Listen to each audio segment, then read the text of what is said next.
আর 1 থেকে 2 মাস বাকি নির্বাচনের।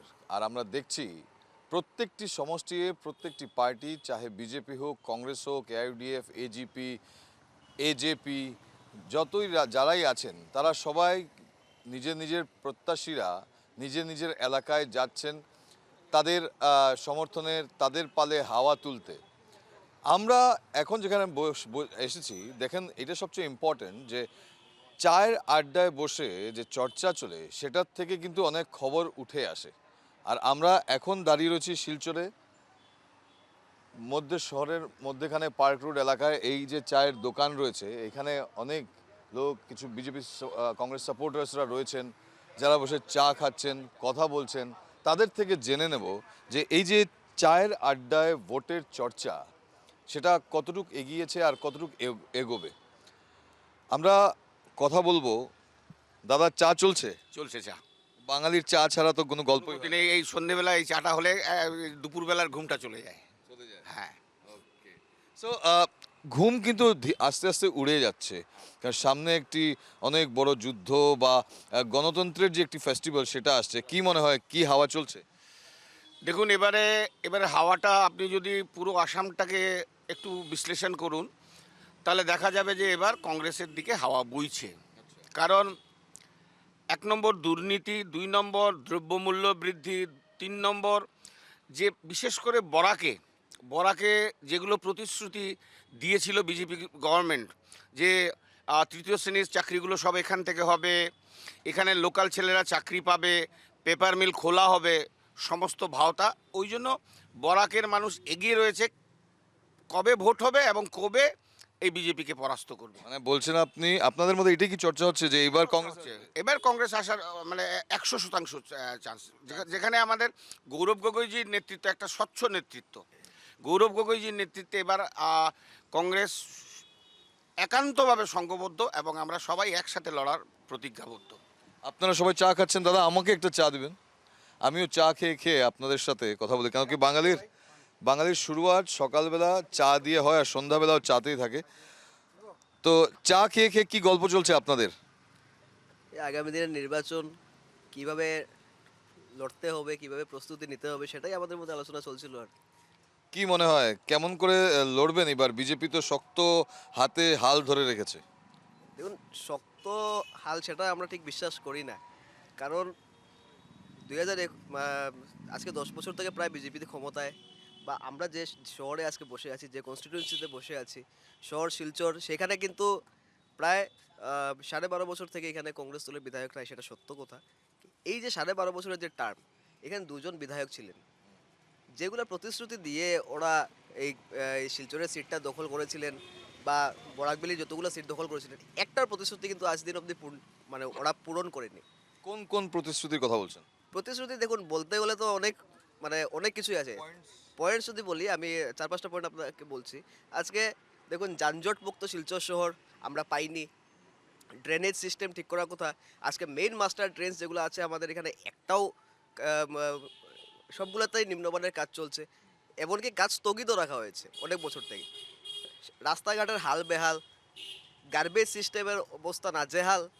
এমনকি আমাদের যে জাতীয় সড়কগুলো রয়েছে, প্রধান জাতীয় সড়কগুলোতেই কিন্তু যেগুলো মানে আমাদের বরাকবিলির যেগুলো মানে মেইন এন্ট্রেন্সের যেগুলো রাস্তা রয়েছে, প্রত্যেকটা রাস্তা কিন্তু অসম্পূর্ণ আজকের তারিখে।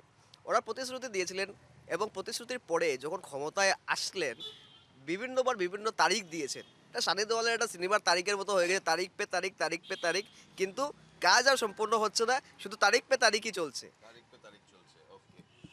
আচ্ছা, কি মনে হয় কেন মানুষ, জনগণ আপনাদের কংগ্রেসকে ভরসা করবে এবার?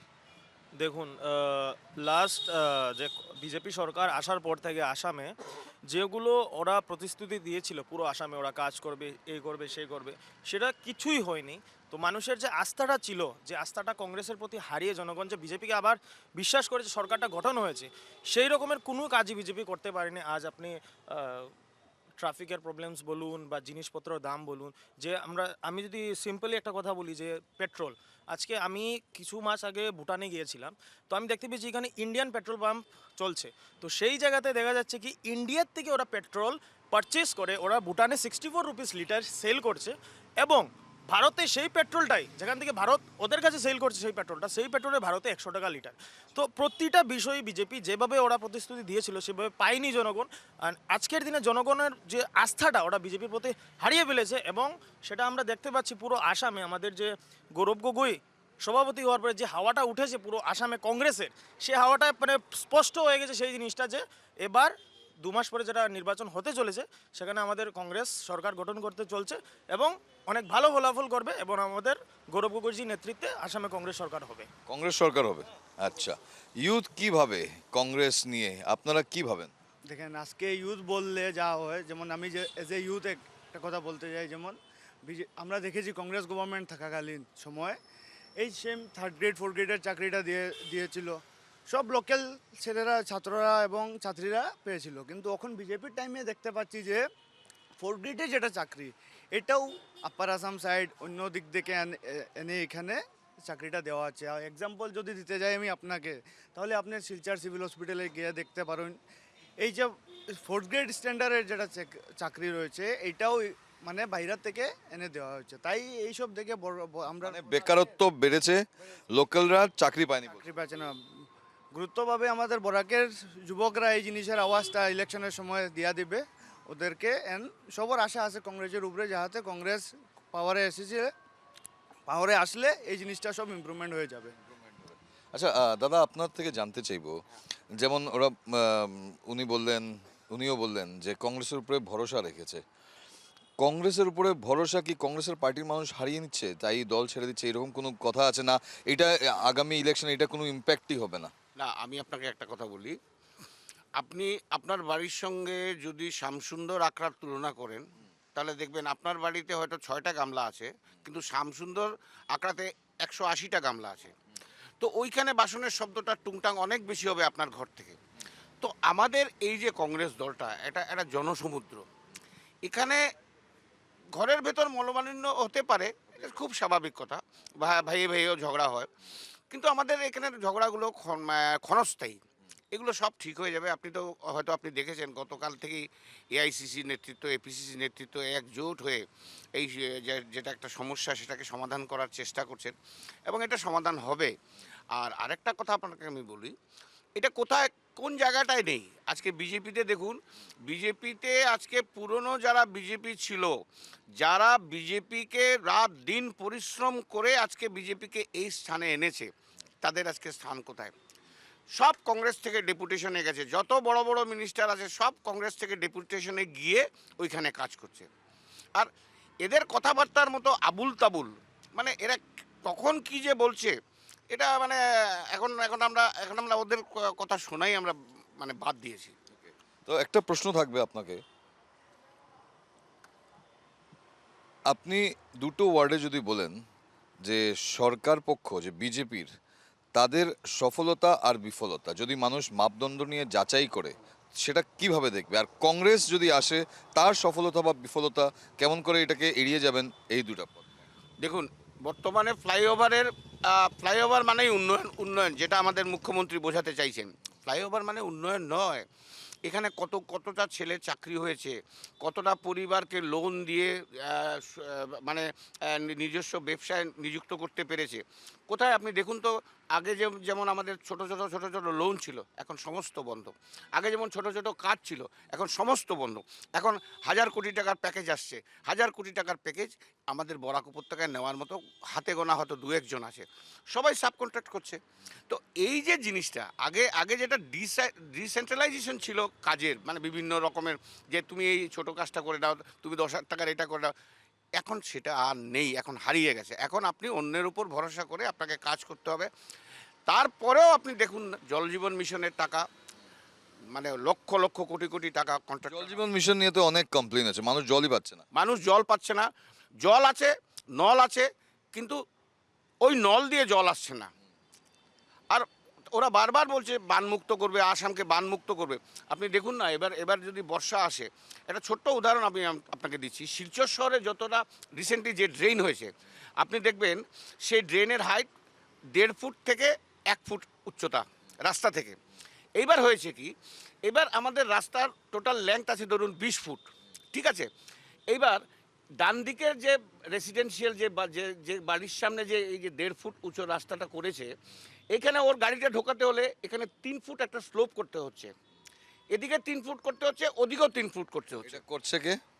যার বাড়ি সেই তো করছে। সেই করছে। লসটা পাবলিকের। লস তো পাবলিকের, কারণ যদি 20 ফুটের মধ্যে এদিকে 3 ফুট ওদিকে 3 ফুট চলে যায়, 6 ফুট চলে গেল, রাস্তাটা হয়ে গেল 14 ফিট।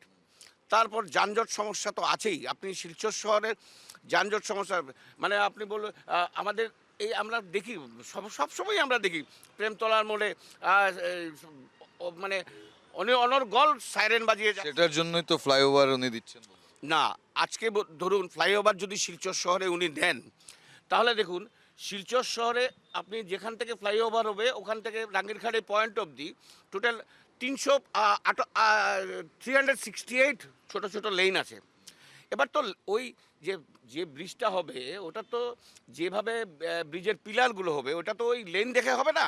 একটা লেনের মধ্যে যদি পড়ে যায়, ধরে নিন আপনি আপনার যদি সেই সারদামণির সামনে একটা পিলার পড়ে, আপনি আপনি দেখুন কতটা এই যে লেনগুলো ব্লাইন্ড হয়ে যাচ্ছে, এদিকে গাড়ি আসতে পারবে না। তাহলে আজকে এই যে ফ্লাইওভারটা মানে এটা মানে কি বলবো, যদি রাস্তাটাকে চওড়া করতো, তারপর যানজট সমস্যাটাকে ঠিক করতো, ফ্লাইওভারের কোনো দরকারই নেই। এতে আমি অনুরোধ করব আসাম সরকারকে, আপনি ট্রাফিক ডিপার্টমেন্ট, পুলিশ ডিপার্টমেন্টকে একটু সজাগ করুন, এনফোর্সমেন্টকে সজাগ করুন, যাতে যানজটটা না হয়, যাতে আমাদের একটা গ্রিন রোড একটা তৈরি করা যায়, যা দিয়ে আমাদের অ্যাম্বুলেন্সগুলো অন্তত মেডিকেল কলেজ পর্যন্ত পৌঁছে যায়। বিজেপি এটা দাওয়া করছে যে ওরা উন্নয়ন করছে, আর অনেক ক্ষেত্রে যে রাস্তাঘাটের ক্ষেত্রে দেখা যায় হাইওয়েজগুলো প্রত্যেকটি এন্ট্রি এক্সিট পয়েন্টে হাইওয়েজের কিন্তু কাজ চলছে, যেটা কংগ্রেস গভর্নমেন্ট টাইমে কিন্তু হয়নি। যেমন শিববাড়ি ডাইকের যে বাঁধের কথা, সেই কাজটা কিন্তু বিজেপির সরকারের টাইমেই হয়েছে, এত বছর থেকে কংগ্রেস ছিল করেনি। সেটা নিয়ে কি বলবো? দেখুন, আছে তো কিছু খামতি যেটার জন্য কংগ্রেসকে মানুষ পিছিয়ে দিয়েছে। ডেফিনেটলি, কিন্তু আমি কিছু জায়গায় বলতে চাই যে উন্নয়ন, যে আজকে উন্নয়নের জোয়ার একটা শব্দ আছে আমাদের এখানে, সেই উন্নয়নের জোয়ার বিজেপির আমলে আমরা দেখতে পেয়েছি দুটো জায়গায় রয়েছে। একটা হচ্ছে সোশ্যাল মিডিয়ার রিলসে, আর একটা হচ্ছে ওদের বিজেপির যে বিজেপি করে তাদের মুখে, সে হোক বিধায়কই হোক আর তৃণমূল স্তরে কোনো বিজেপির কর্মীই হোক, সেটা শুধু সোশ্যাল মিডিয়ার রিলসে এবং মুখে, বাস্তবে কিছু নেই। আজকে এই যে শিববাড়ি রোডের ডাইক বলুন বা বেতুকান্দির ডাইক বলুন, এইগুলোর কাজ কিন্তু এতদিন থেকে চলছে, আজ অবধি কিন্তু সম্পূর্ণ করা হয়নি। বাস্তবায়নটা কোথায় হয়েছে? আজকে আমি আমাদের শিলচরের বিধায়কের কথাই বলি, দীপায়ন চক্রবর্তী মহাশয়, কি ওনার সফলতাটা কোন জায়গায় আমি আমি আজকে পর্যন্ত বুঝতে পারি যে উন্নয়নের জোয়ারটা আসলে কোথায় হচ্ছে। ড্রেনের কাজ। ড্রেনের কাজ আমি যদি দেখিয়ে দিই, আমাদের বিগত দিনে জেলা কংগ্রেসের যিনি সভাপতি ছিলেন আম, অভিজিৎ পাল মহাশয় বারবার আঙুল দিয়ে প্রশাসনকে দেখিয়ে দিয়েছেন কোন ড্রেনের কাজ শিলচর শহরে কিভাবে চলছে, কতটুকু নিম্নমানের কাজ চলছে শিলচর শহরে ড্রেনের কাজ, সেটা আমরা বারংবার রাস্তায় নেমে আমরা দেখিয়ে দিয়েছি। তো সফলতাটা কোথায় হলো আমি ঠিক বুঝতে পারলাম না। কিন্তু একটা কথা তো উঠে আসছে যে কংগ্রেসটা এখন কংগ্রেস না থেকে মুসলিম পার্টি হয়ে গেছে, মানে সংখ্যালঘুদের ঘর হয়েছে এরকম কথা উঠছে। ম্যাক্সিমাম হিন্দুরা চলে যাচ্ছেন, যেমন সিএম বললেন যে Bhupen Bora was the last Hindu leader, সাথে আরও দুজন আছেন, প্রদ্যুৎ বরদলৈ এবং দেবব্রত শইকিয়া। তো কি সত্যি এরকম ডিভিশন, রিলিজিয়াস ডিভিশন দিয়ে পার্টি চলবে? দেখুন, আপনি যাদের নাম বললেন সবাই আমাদের কংগ্রেসের নেতৃস্থানীয় ব্যক্তিবর্গ। এই লেভেলে আমি ঠিক কথা বলতে পারছি না, কারণ আমি তৃণমূল স্তরের একজন কর্মী। কিন্তু আমি আমার লেভেলে যদি কথা বলি, আমি যখন সামনে থাকি আমার মনে হয় না এই প্রশ্নটা বলা যায়, কারণ আমার চেয়ে বড় হিন্দুত্ববাদী মানুষ আমি মনে করি না বিজেপিতেও আছে। আমি যদি কোনো মাদ্রাসাতে যাই, আমার কপালে কিন্তু মা রক্ষাকালী চরণের ফোঁটা আমার কপালে থাকে, বা আমি যদি কোনো মন্দিরে যাই সেখানেও কিন্তু আমার কপালে ফোঁটা থাকে। আমার চেয়ে বড় হিন্দুত্ববাদী মানুষ আমি মনে করি এটা কংগ্রেস মানে বিজেপি দলে আছে বলে। তো এই কথাটা একদম মানে অপ্রাসঙ্গিক যে কংগ্রেস শুধু একটা মুসলিম বেসড পার্টি। এখানে সব দলের জন্য এখানে রাস্তা খোলা, সবাইকে এই দলটা প্ল্যাটফর্ম দেয় যাতে যে যার যে লিডারশিপ কীভাবে গড়ে তুলতে পারে। লাস্ট শেষ দিকে আমরা জিজ্ঞেস করব আপনাদেরকে, কোথায় দেখছেন অ্যাকচুয়ালি কংগ্রেস এখন যে সিচুয়েশনটা চলছে, কংগ্রেসের মধ্যে নিজেদের অন্তর্কলহ চলছে, সেট আপ চলছে, ড্যামেজ কন্ট্রোল চলছে, গৌরব গগৈর এগেনস্টে অ্যালিগেশনস এসছে ওনার পাকিস্তানি কানেকশন নিয়ে। তো এই সব মিলিয়ে কি আসামের মানুষ কংগ্রেসকে আবার ভরসা করতে পারবে? 10 বছর পেরিয়ে গেছে। দেখুন, একটু আগে যেটা আমার কাকু বলেছেন যে ভাই ভাইয়ের মধ্যেও ঝগড়া হয়, তো দলের ভিতরে মত বিনিময় সেটা থাকেই। তো সেটা কোনো বড় বিষয় নয়। কংগ্রেস একটা সমুদ্র, তো সমুদ্র থেকে সমুদ্রর এত সময় সমুদ্রে জল থাকে, তো সেখানে ছোটোখাটো হতে থাকে, এটা ভাই ভাই ভাইয়ের মধ্যেও ঝগড়া হয়। আর আজকের দিনে আমরা যদি বলি কংগ্রেসের পজিশন, তো এটা স্পষ্টভাবে দেখা যাচ্ছে গ্রাউন্ডে। কারণ বিজেপি যেভাবে এত বছর থেকে যেভাবে উন্নয়নের নামে মিথ্যা কথা বলে আসছে যে সেটা হচ্ছে আজ আপনি যদি বলুন গ্রিন করিডোর, এটা আজ কমপ্লিট হয়নি। আজ 1.5-2 বছর আগে সিএম এসে বলে গেছেন কি কাছাড়ে জু হবে, আজ আমরা ওটার কিছু দেখতেই পাচ্ছি না। তারপরে ওনারা মহাসড়কের কাজ বলুন, এইভাবে প্রত্যেকটা জিনিসে। এবং আমরা যদি আজ গুয়াহাটি ডিসপুরের কথা না বলে আমরা যদি সাধারণ শিলচরের কথা বলি, আমরা এত বছর থেকে, আমরা ছোটোর থেকে বড় হয়েছে এই শহরে, আমরা কোনোদিনও দেখতে পারিনি যে সোনাই রোডে জল হয়েছে, কিন্তু শরৎপল্লী রোডের মধ্যে জল হয়েছে সেইভাবে আমরা কোনোদিনও দেখতে পাইনি। আজ ওরা যে ফ্লাইওভারের কথা বলছে, সেই জায়গাতে ওরা flyover is not a permanent solution. ফ্লাইওভারের জায়গায় ওরা যদি সেই কাজটা করতো, যে শিলচর শহরে যারা মেজর অফিসেস আছে, মিউনিসিপ্যালিটি বলুন, ডিসি অফিস বলুন, কোর্ট বলুন, ওটাকে যদি টাউনটাকে বড় করে যদি ওটাকে শিফট করে দেওয়া হয়, তাহলে জামটা কমে যাবে। করছে তো কংগ্রেস, ডিসি অফিস এই এনআইটির চত্বরের এখানে চলে যাচ্ছে। দেখুন, সেটা একটা ডিসি অফিস শিফট করে যে যানজটটা শেষ হয়ে যাবে এরকম কিছু না। প্রতিটা জিনিসের যদি সলিউশন বের করা যায়, যে কোর্টটাকে শিফট করে প্রতিটা জায়গায় ওটাকে স্প্রেড করে টাউনটাকে বড় করলে এই জিনিসটা সমাধান হয়ে যায়। এবং আমাদের কংগ্রেসের পজিশন কি এটা স্পষ্টভাবে এখন দেখা যাচ্ছে, জনগণ সেটা নিয়ে অবগত হয়ে গেছেন। এবং আমরা এটা নিয়ে পুরোভাবে নিশ্চিত যে আগামী দিনে আমাদের কংগ্রেস সরকার আসছে, এবং বিজেপি যে যে মিথ্যা প্রতিশ্রুতিগুলো দিয়েছে ওগুলো কংগ্রেস পূরণ করবে, এবং আমাদের কংগ্রেস সরকার হবে। কতটা সিট পেতে পারে বরাকে বা কাছাড়ে মনে করেন? আমার হিসাবে কংগ্রেসের বর্তমানে যে যুব প্রজন্ম কংগ্রেসকে নেতৃত্ব দিয়েছেন আমাদের মাননীয় গৌরব গগৈজি, ওনার নেতৃত্ব এবার কংগ্রেস সম্পূর্ণ কেবল 1-2টা সিট ছেড়ে সম্পূর্ণ সিটটি উনি কংগ্রেসে 60টার মধ্যে থেকে ধরুন ছটা। আপনার এক্সপিরিয়েন্স কি? আপনি তো অনেক এক্সপিরিয়েন্সড। 60টাতে কটা সিট আসতে পারে কাছাড়ে কংগ্রেসের? দেখুন, আমি যেহেতু কংগ্রেসের সৈনিক, আমি যেহেতু যুদ্ধে নামবো, আমি কিন্তু 60টার মধ্যে 60টাকেই আমি আমি আমি টার্গেট করব। কারণ আমি চাইবো না আমার দল একটা সিটে হারুক বা দুটো সিটে হারুক, আমার চেষ্টা থাকবে 60টা সিটেই আমরা জেতানো। কি মনে হয়? দেখুন, 60টার মধ্যে 60টায় জিতবো সেটাই আমি এই মুহূর্তে বলতে পারবো না। আমরা মানে ভোট যুদ্ধে যুদ্ধ করতে প্রস্তুত। কংগ্রেস দল কাছাড় জেলায় প্রস্তুত 60টা সিটে লড়াই করতে। জিততে আসতে পারবো সেটা জনগণের আশীর্বাদ থাকলেই জিতে আসতে পারবো। জনগণের মন জিততে পারবেন? আমরা চেষ্টা করব, জনগণের দুয়ারে দুয়ারে যাব, ভোট ভিক্ষে করব। আমরা যদি সফল হই, আমরা নিশ্চয়ই আশাবাদী আমরা 60টার মধ্যে 60টা জয়ী হব। আর যদি না হয়, আমরা একটা জিনিস স্পষ্ট করে করে বলতে পারি আজকের ডেটে, যেটা যে আমরা শক্তভাবে লড়াই করতে পারবো, সেটা স্পষ্ট। চায়ের আড্ডায় ভোটের চর্চার এই পর্বে আমরা দেখছি দল কংগ্রেসের যারা সমর্থকরা রয়েছেন, কার্যকর্তারা রয়েছেন বা পদাধিকারীরা রয়েছেন, তারা কিন্তু স্ট্রং মেন্টালিটি নিয়ে রয়েছেন যে তারা এবার কাছাড়ের যদি কথা বলি 60টা সিটেই তারা কড়া প্রতিদ্বন্দ্বিতা করবেন আর ম্যাক্সিমাম সিট তারা জিতিয়ে আনবেন। কথা হলো ভোটে কে জিতবে কে হারবে সেটা জনগণ বিচার করবে। গণতন্ত্র একটি বিশাল এক্সারসাইজ হতে চলেছে আর 1-2 মাসের মধ্যেই, কিন্তু কে কার মন কতটুকু জয় করতে পারে সেটাই হবে লক্ষণীয়।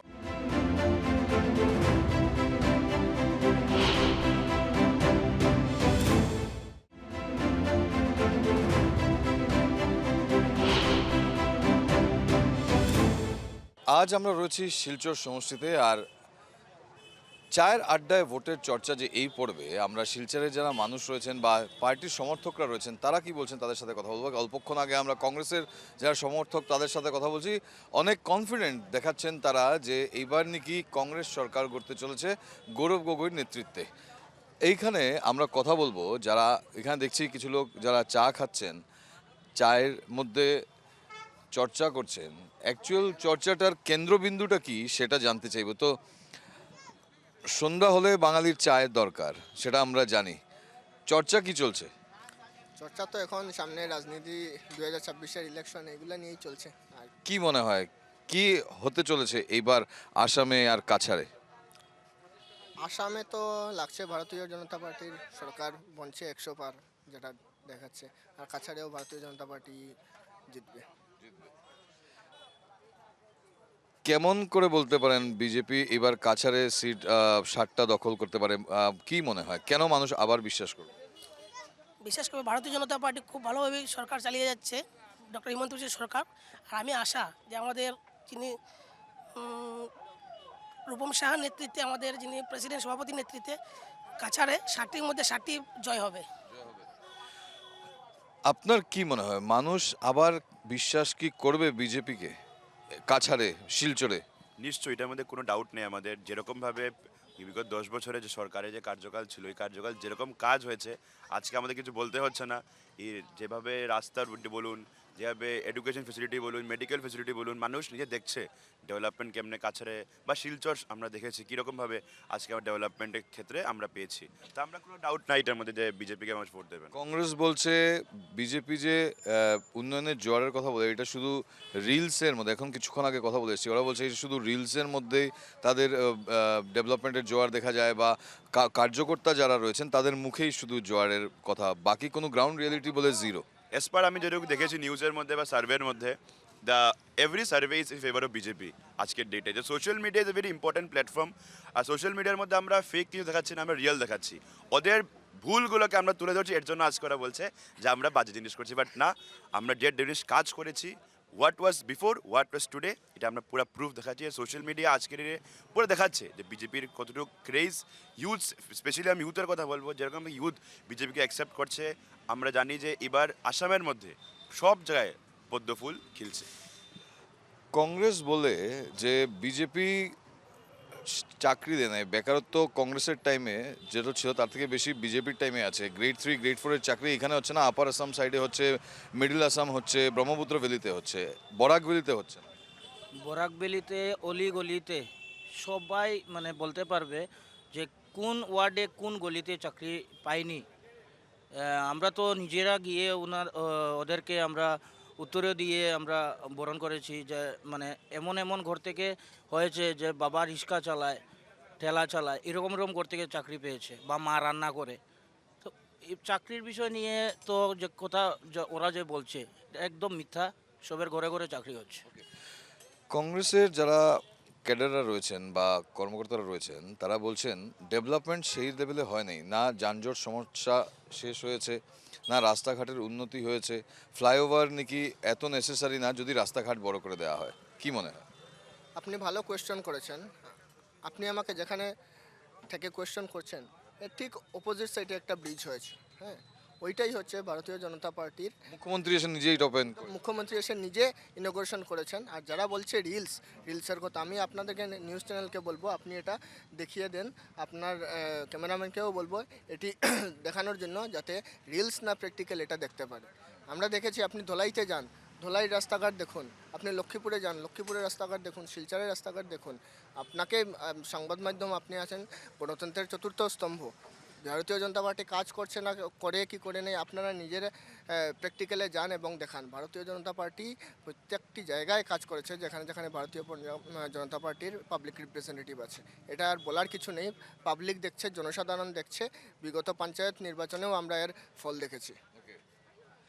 এবার কথা আপনাদের চারজনের কাছে প্রশ্নটা থাকবে যে কংগ্রেসের মধ্যে যে দ্বন্দ্বটা চলছে, ভূপেন বোরা কাল রিজাইন করেছেন, তারা বলছে এটা বাড়ির মধ্যে বাড়ির ঝগড়া হয়, কিন্তু যেভাবে তারা পার্টিটাকে এখন এনেছেন যে ইসলামিক পার্টি, মুসলিম পার্টি হয়ে দাঁড়িয়েছে, সেটা নিয়ে আপনারা কি বলবেন? তারা কিন্তু এটা মানতে চাইছেন না। আজকে সকালেই ভূপেন বোরা একটা প্রেস মিট করেছেন, যেখানে উনি ক্লিয়ারলি বলেছেন যে আজকের ডেটে APCC is not more APCC, it's APCC R. And এই জিনিসটা আমরা ক্লিয়ারলি বুঝতে পারছি উনি কোন দিকে ইঙ্গিত করছেন, উনি কাকে উনি বলেছেন। আর আজকে আসামের জনতা এটা ভালোটিকে বুঝতে পারছে কংগ্রেসের কোনো অস্তিত্ব নাই। গোলগোল সভাপতি হতে পারেন, বাট কন্ট্রোল কে করছে আমরা সবাই জানি, যেরকম আগেও চলেছে। এটা ইতিহাস আজকের না, আজকে ভূপেন বোরা আমার বহুত পুরান কংগ্রেস নেতা। আজকে ওদের মধ্যে নেতা পার্টি ছাড়ছে, বুঝতে হবে ওদের সংগঠন আজকে নাই। আর এটা মানুষও বুঝেছে ইলেকশনের আগে কেন পার্টি ছেড়েছেন, কেন কি ওদের যে কংগ্রেসের অস্তিত্বর যারা ক্যান্ডিডেট ওরা আজকে টিকিট পাচ্ছে না। এটা প্রুফ করছে যে কংগ্রেস একটা ফেলিয়ার।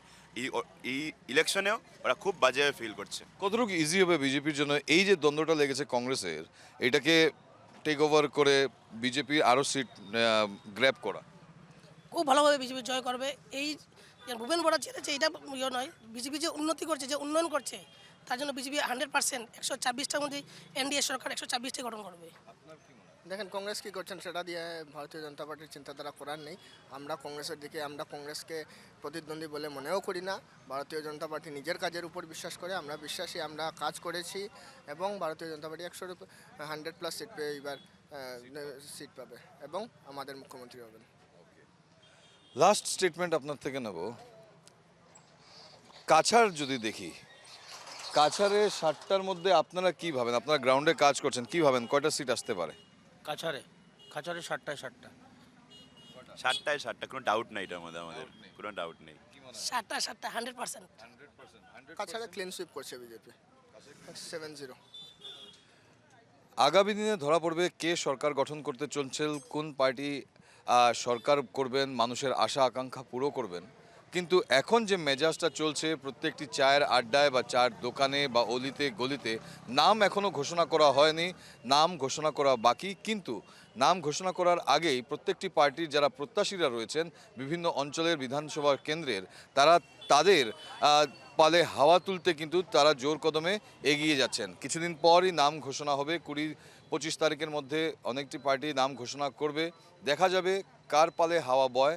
তার আগে চোখ রাখবো আমরা যে মানুষের মুডটা কোন দিকে যাচ্ছে, কার ডেভেলপমেন্টে মানুষ খুশি বা আরও কী কী কাজ করা বাকি, মানুষ থেকে জেনে নেবো। আপনারা দেখছেন news live Bangla, video journalist Malakar সাথে আমি বিক্রম সরকার, শিলচর থেকে।